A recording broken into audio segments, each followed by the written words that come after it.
Hello everyone and welcome to the channel. Happy Purim!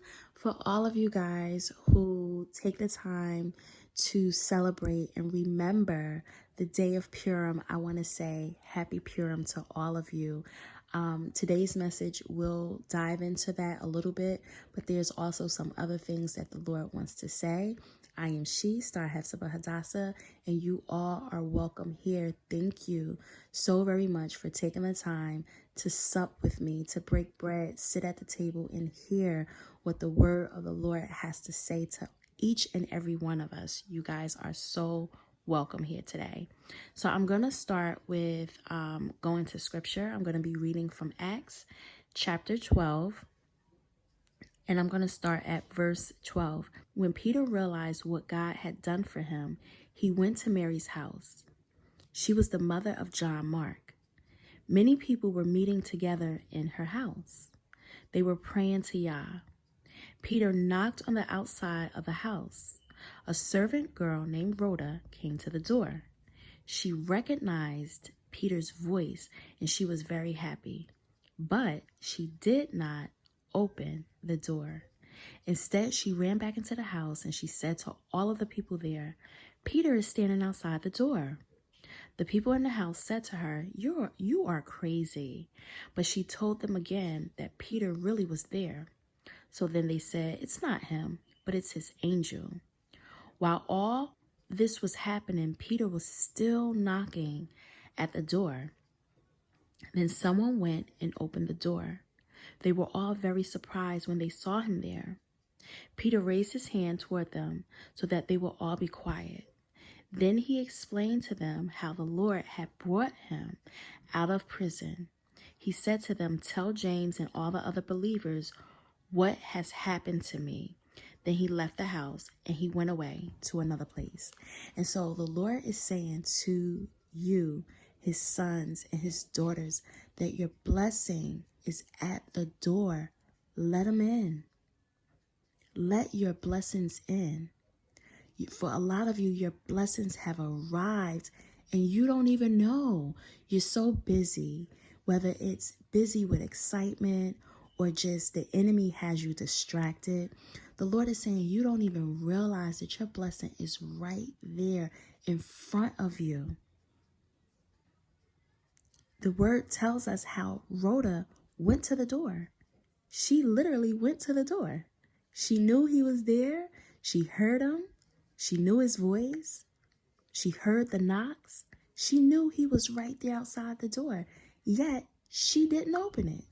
She's so busy distracted trying to convince those who do not believe that the blessings were here, instead of just going and opening up the door so that they can see it for themselves.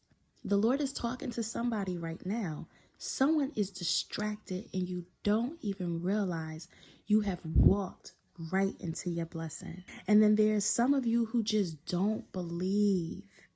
And I get it. You're tired. You've been doing this thing for a long time. You've been standing. You've been fasting. You've been praying. You've been warring. And it's like I just keep hearing that it's at the door. I keep hearing that it's here. And you just refuse to believe so much that those who do believe, you call them crazy. You're telling them, oh, you may be seeing it, but you're just seeing it in the spirit. The real thing is not here.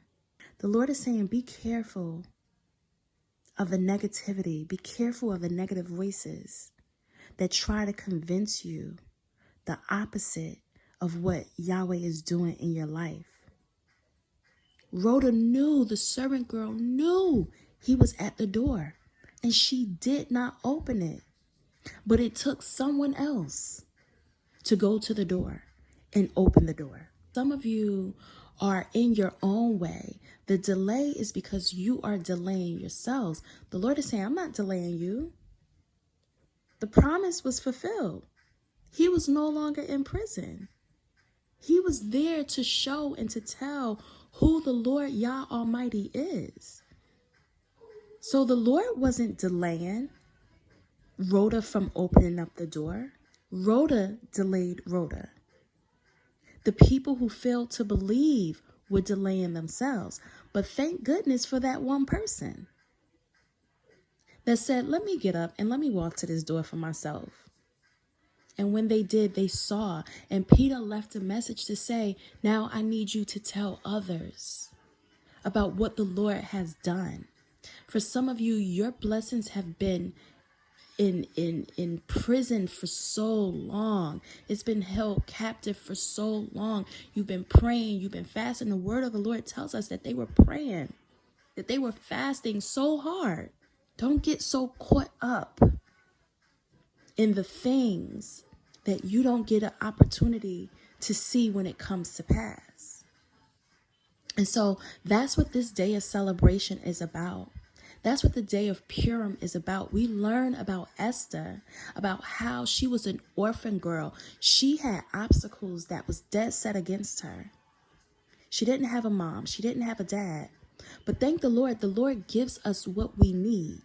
Because she had an uncle that was willing to cultivate her. She had an uncle that was willing to speak into her life. To teach her about what it meant to submit yourself and what it meant to be disciplined. So that when the time came for her to rise up, she knew how to take her rightful position. She didn't ask for anything more than what she needed. She wasn't greedy. She was very humble, and her humility gave her favor. She was able to go before the king and do things that other women in her time would not have dared to do. We've learned, a lot of us have learned from her courageousness, from her tenacity. And so this is the reason why we should take the time out to remember the Feast of Purim, because not only did Queen Esther help to save the Jews, but she's a hero for all of us. She's taught each and every one of us who have had the opportunity to read the word, to read about her story. She's helped us to realize that we can fast, we can pray, we can turn out our plate, that we can do things that people have never done or never thought about before. That we may not have what everybody else have, but we have what we need. She helped us to understand that we can defeat an army of people just by being obedient and trusting in the Lord. And so the same way that they were able to celebrate their victories, the Lord wants you to celebrate your victories as well. All right. So you guys have an amazing day. Happy Purim. And I'll talk to you guys soon. Bye.